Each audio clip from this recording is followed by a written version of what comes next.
Hey, what's going on guys? It's your boy Havoc here. Welcome back to the channel. Today, I've got an updated tutorial on how to make thumbnails for your YouTube videos using Photoshop. First video of 2020. And in honor of the new decade, I made a goal to make 50 videos in 2020. So that's roughly about a video every single week. Plenty of new tutorials to come in the future. I'm actually going to be starting a new series next week. It'll be a series of tutorials, but I won't be using a computer or desktop. I will only be using a mobile device, so only a phone, and hopefully this will help some of you out in completing some of these tutorials if you don't have the proper device. But anyway, let's get straight into the tutorial. We're going to be making a thumbnail for YouTube videos using Adobe Photoshop. If you would like to see a free version of this tutorial, please leave a like. Let's go for 250 likes. Once we hit that, I'll go ahead and post a free version of this tutorial. So the first thing you're going to want to do is obviously open up Photoshop, go to File, go to New. So we're going to make this file 1920 by 1080. And the background, it doesn't really matter. You can probably put it on transparent as well. It doesn't really matter. And I'm just going to name this thumbnail. And here is our blank canvas right here. And you can zoom in and out if you hold the Alt button and then just scroll in and out on your mouse. All right, so the first thing we're going to do is go ahead and make a background. So we're going to click on this rectangle tool and click, hold, and drag over this blank canvas. And then we're going to right click on this rectangle, go to blending options, and we can go to gradient overlay and basically change what the color of this background could be and also the angle. So I'm going to make that 45 so that our dark area of our thumbnail will be on this side and light on that side. And I'm just going to change the color to probably purple, and it really is up to your preference. Really doesn't matter. If you want to make a red thumbnail, you can do that. So we're going to quickly just go ahead and add a texture to this background since it looks kind of bland right now. So go to Google, type in grunge textures, go to tools, and change the size to large so that all your results will be fairly large images. You don't want anything to become pixelated. I'm just going to go to one of these random ones, and we're going to click on this. Don't right click right now and save image as, because that won't save it to the full resolution. So go into the website. And in this case, Texture X has a lot of cool textures. Try to find one that I like. Click on it. And I'm just going to go to this drop down right here. Go to full size and then click download. And it should download right here. So you can just go to show in folder and just drag it to your desktop. We can go back to Photoshop, go to File, Place. And that is this one right here. And we're going to go ahead and just place this right here. And helpful tip, when you're resizing images, hold the shift button or else you're going to lose the aspect ratio, and you don't want to do that. And then click this button, place. Now obviously this is a little too intense for a background, so I'm going to change the opacity to 45. And I'm also going to go ahead and add a blur, a Gaussian blur right here. And I'm probably going to put it at about 7 pixels and click OK. And that looks like a pretty nice backdrop right now. Okay, so next I'm going to go ahead and add a border around this so that it kind of makes the thumbnail pop a little more. Don't worry, we're going to get to the text here pretty soon. You can skip ahead if you want to. Alright, so make sure you're on the border layer. We're going to go to the polygonal lasso tool right here and just go ahead and draw a border. Click and hold the shift button so that you keep the line work vertical and horizontal only. We don't want any weird angles on this. We want the border to be clean. And we're just going to go around and make sure this is highlighted. So once you have this selected, just right click, select inverse so it's selecting the border. Go to this paintbrush tool right here, and we're just going to change the size to 5000. Make sure you're on black or white, whatever border you want, and you can kind of change the color if you want, but I'm going to make it white since the background is dark so that it contrasts what the background's color is. And you can literally click on anywhere and it will basically create that border for you. It should create a pretty perfect border, but sometimes you will have a little piece that hasn't really been addressed, so you can just highlight that, go to the paintbrush tool, and just make sure that's all good to go. And to exit out of this selection, we can just go to the polygonal lasso tool and double click, The next thing I'm going to do is go ahead and add some text to this thumbnail. It's probably the most important step in this tutorial. I usually don't use the default fonts on Photoshop. I typically go to defont.com.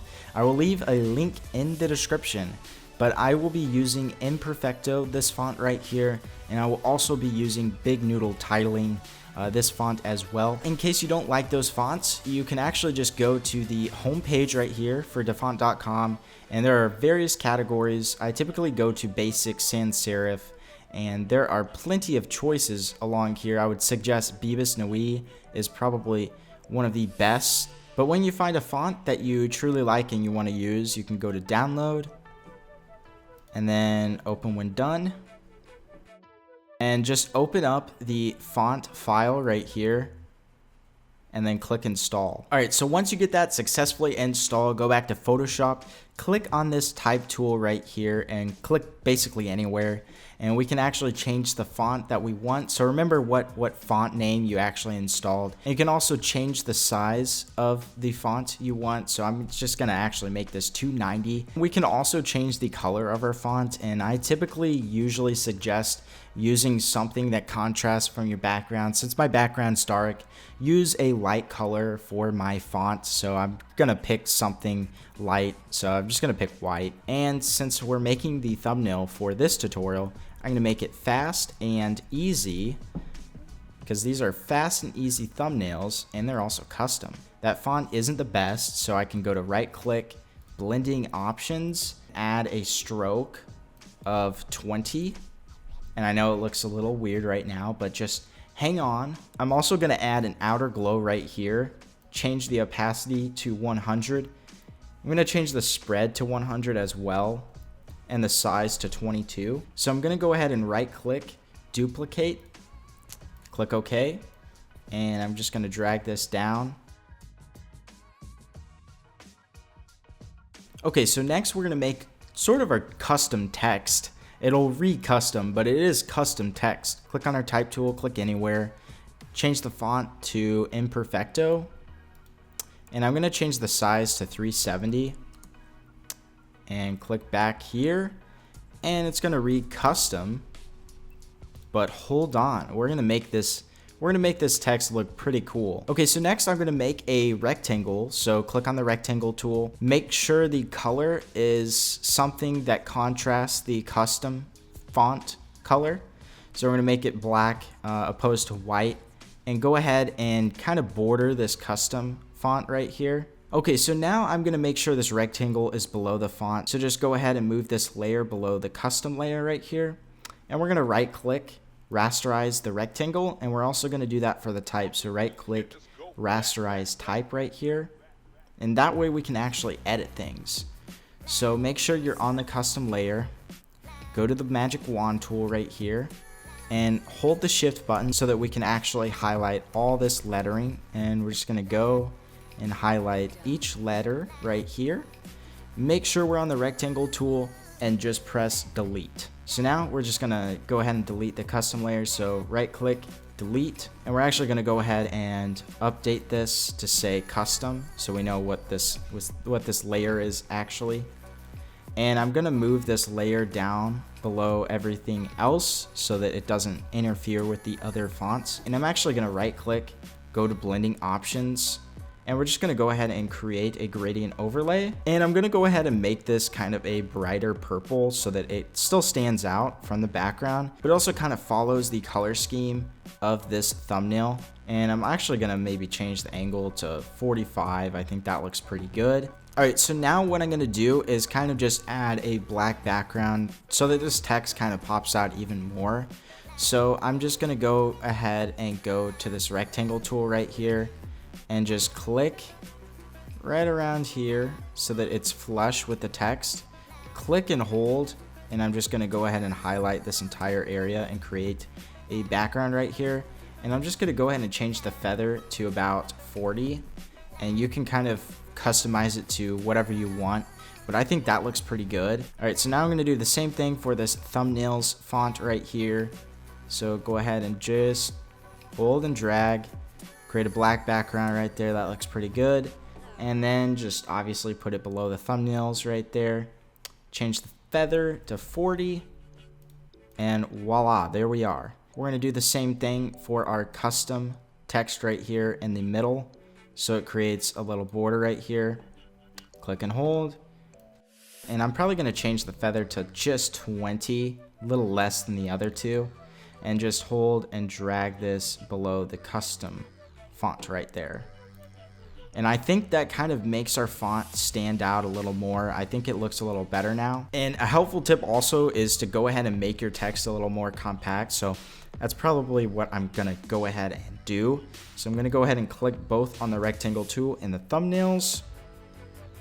Drag this up to just about there.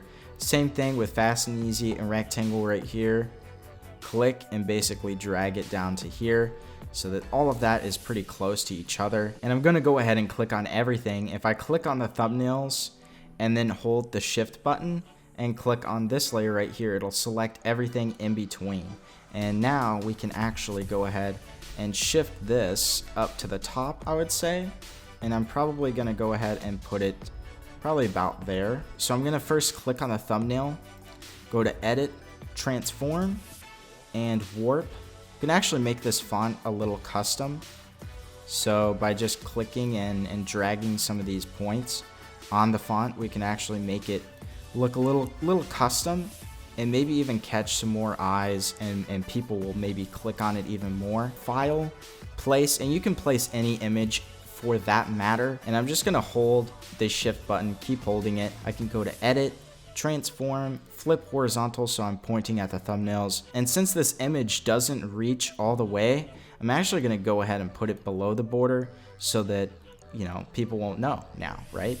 So I'm gonna go ahead and make sure I'm on the proper layer right here. Make sure I've got the pen tool selected, and it's a little hard to get used to this tool, I'm not gonna lie. It took me a little while to get used to it. All right, so the first thing we're gonna do is create a point along this outline. So just click. The only time that you would make a point is after a curve. We're not gonna make a point right here before this next curve. We're gonna make it right after this curve right here. So we can go ahead and click, hold, and we create a curve right there. Now, when you're trying to outline something, don't worry about all these extra curves. We're just gonna worry about the major curves that happen in this image to try to outline it, because if you worry about the details, it's gonna take a lot longer. But we're gonna, like I say, we're gonna put this point right after that major curve and go ahead and make that curve right there.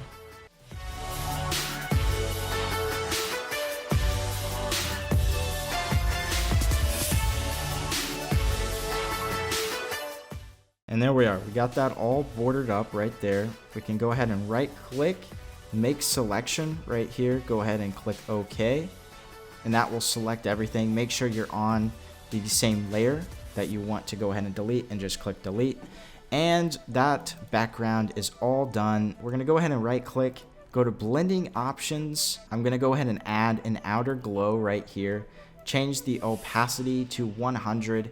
Change the spread to 15, and I'm gonna change the size to about 30, and I think that looks pretty good. And I'm just gonna go ahead and change this to purple, maybe a little more of a pink, I think, just to stand out from the background, so that I stand out. The font does as well. That looks pretty good right there.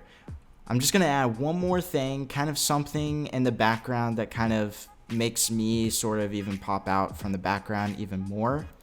So I'm just gonna go ahead and add an explosion. So just go to Google, explosion PNG, go to tools, change the color to transparent so that all the results are actually transparent, and then just go ahead and just download one of these.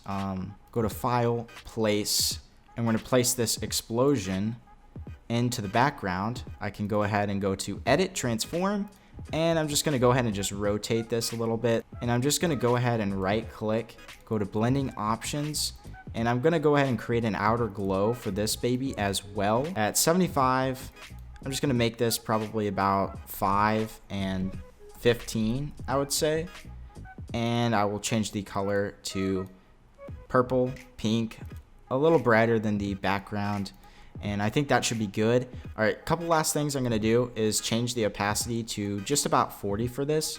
Right click, rasterize that layer, go to image, adjustments, hue and saturation, go to colorize, and I'm gonna change the saturation to just about maybe 75 and change the color to maybe purple. I'm gonna change the lightness a little bit. You can really play around with the settings, see what you really want. So once you're finished and you're happy with your final product, just go to File, Save As, and we can go ahead and save this as a JPEG. And just go ahead and save it. And go to Large File. We obviously want the highest quality. Click OK. And there we are. We're all done.